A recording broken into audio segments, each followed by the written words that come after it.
মালপোয়া পিঠা বাঙালিদের খুবই পছন্দের একটি পিঠা। তালের এই মালপোয়া খেতে ভীষণ ভালো লাগে, মুখে দিলেই মিলিয়ে যাবে আর প্রত্যেকটা পিঠাই কিন্তু বলের মতো ফুলে উঠবে।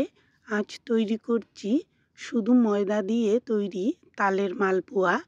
আর এই রেসিপিটি তৈরির জন্য এখানে নিয়েছি ময়দা, গুড় আর সেই সাথে রয়েছে জ্বালানো তাল দীর্ঘদিন ধরে রাখার জন্য জাল দিয়ে রেখে দিয়েছিলাম একটু শুকিয়ে, সেটা পরিমাণ মতো দিয়ে দিচ্ছি। আর শুরুতেই দুইটা উপকরণ শুকনো ময়দার সাথে মিশিয়ে নিয়েছি, সামান্য লবণ এবং বেকিং সোডা। বেকিং সোডা না দিলে কিন্তু পিঠাগুলো ফুলবে না, যেহেতু ময়দা দিয়ে তৈরি করছি। আর বেকিং সোডা দিলে পিঠাগুলো ফুলবেও ভালো, আবার খেতেও কিন্তু ভীষণ ভালো লাগবে। শুকনো ময়দার সাথে দুইটা উপকরণ ভালো করে মিশিয়ে নেওয়ার পর গুড় এবং শুকনো তাল অল্প একটু জল দিয়ে ভালো করে মেখে নিতে হবে। গুড়ে একটু দানা দানা থাকে, তাই খুব ভালো করে হাত দিয়ে এই কাজটা করে নিলে তারপর আস্তে আস্তে গোল চামচ দিয়েও নাড়াচাড়া করলে খুবই ভালো হয়।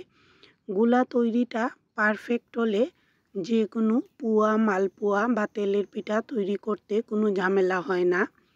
খুব ভালো করে একটু জল দিয়ে এরকম নরম করে গুলাটা তৈরি করে নিয়েছি।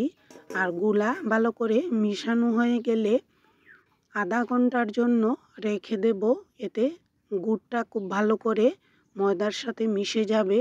আর আধা ঘন্টা পর আবারও চামচ দিয়ে ভালো করে নেড়েচেড়ে নিতে হবে।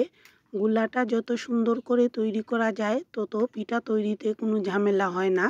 মালপোয়া তৈরিতে বিভিন্ন সময় কিন্তু ঝামেলা হয়, ফুলে না, ফেটে যায় বা ময়দা চালের গুঁড়া ভেঙে বেরিয়ে আসে পিঠা থেকে, তেলে দিলে অনেক সময় ছড়িয়ে যায়। আর এখানে জলটা কুসুম গরম জল ব্যবহার করেছি। মালপোয়া তৈরিতে হালকা কুসুম গরম জল দিলে পিঠাগুলো খুব সুন্দর নরম হবে, ফুলবেও ভালো।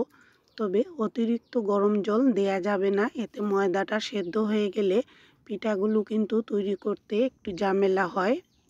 মালপোয়া তৈরির জন্য ছোটো কড়াইতে পরিমাণ মতো তেল দিয়েছি। আর বেশি তেল না হলে মালপোয়া পিঠা কিন্তু ভাজা যায় না। ছোটো কড়াই হলে তেলটা উপরে উঠে আসে, তাই ছোটো কড়াই নিয়ে নিলাম। ভালো করে তেলটা গরম হওয়ার সাথে সাথে চামচটাও গরম করে নিয়েছি। এরকম গোল চামচে করে ভাজলে বা তেলে দিলে পিঠাগুলো ছড়ায়ও না, আর প্রত্যেকটা পিঠার সাইজও খুব সুন্দর হয়। তেল এবং চামচ দুইটাই ভালো করে গরম করে নেওয়ার সাথে সাথেই চামচটা তুলে নিয়ে তেল ঝরিয়ে নির্দিষ্ট মাপে গুলা দিয়ে দিতে হবে। আর এক পিঠ কিছুটা ভাজা হলে চামচ দিয়ে শুরুতেই এরকম তুলে নিতে হবে। শুরুর দিকের একটা বা দুইটা পিঠা তৈরিতে চামচ থেকে উঠতে একটু অসুবিধা হবে, তবে বাকিগুলো কিন্তু অটোমেটিক বা ইজিভাবেই উঠে আসবে। একটা দুইটাতে একটু সমস্যা হয়। গোল চামচ ছাড়াও কিন্তু শুধু কড়াইতে দিয়েও মালপোয়া তৈরি করা যায়, তবে এতে একটু অসুবিধা হয়, পিঠাগুলোর সাইজ ঠিকমতো সুন্দর হয় না, আবার ভাজতে গেলেও একটু আঁকা বাঁকা হয়ে যায়। তাই একটা দেখিয়ে দিলাম। এভাবে ইচ্ছে করলে কড়াইতে দিয়েও করতে পারেন, আবার গোল চামচে করেও করতে পারেন। তবে প্রত্যেকবারই পিঠে কড়াইতে দেওয়ার আগেই চামচটা ভালো করে তেলে ডুবিয়ে রাখতে হবে। আর চামচ ধরার জন্য একটা কাপড় সবসময় হাতে রাখতে হবে, যাতে হাতে ছেঁকা না লাগে। ভুলেও হাত দিয়ে ধরা যাবে না, চামচটা কিন্তু অতিরিক্ত গরম হয়ে যায় তেলের সাথে সাথে, তাই খুব সাবধানে এই কাজটা করতে হবে। গোল চামচে করে এইভাবে গুলাটা দিলে প্রত্যেকটা পিঠাই বলের মতো ফুলে ওঠে, আর এতে পিঠাগুলো দেখতে ভীষণ ভালো লাগে। আর ফুলকো পিঠা সবারই কিন্তু খুবই পছন্দের, বিশেষ করে তেলের পিঠা বা মালপোয়া। আর এই পিঠাগুলো খুবই নরম হয়, তুলতুলে, যেহেতু ময়দা দিয়ে তৈরি। চালের গুঁড়া দিলেও খুবই ভালো লাগে, একটু মচমচেও হয়।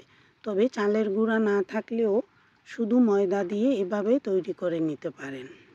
হালকা কুসুম গরম জল এবং বেকিং সোডা এই দুইটা উপকরণ মেশালে আর গুলাটা অতিরিক্ত নরম বা বেশি ঘন না করে এইভাবে তৈরি করলে প্রত্যেকটা পিঠাই কিন্তু বলের মতো ফুলবে।